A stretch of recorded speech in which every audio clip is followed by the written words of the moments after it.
Povo de Deus, querido exército, aqui fazendo a tesoura do nosso palco litúrgico, preparando tudo para a nossa festa com a carpintaria. 3 irmãos aqui, ó, Lulu, Rodolfo Matias e o Davi. São bons demais. Só veio 2 hoje, né? Porque o serviço aqui é rapidão. É rapidão, não? Ele disse que quer muito trabalho. Então Nossa Senhora, ó, vai enviar muito trabalho, viu? Arrume tempo, meu filho. O cabo é bom, minha gente. É bom demais, ó, Rodolfo. Rodolfo é alistado ao exército, viu? É soldado do exército. E Lulu... Eu vou me alistar também. Se aliste, meu filho. Por favor. E aqui é o professor, viu?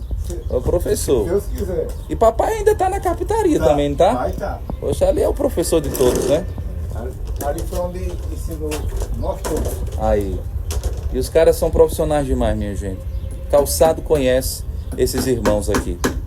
Bom demais, profissionais, sabe muito, viu? Olha aí.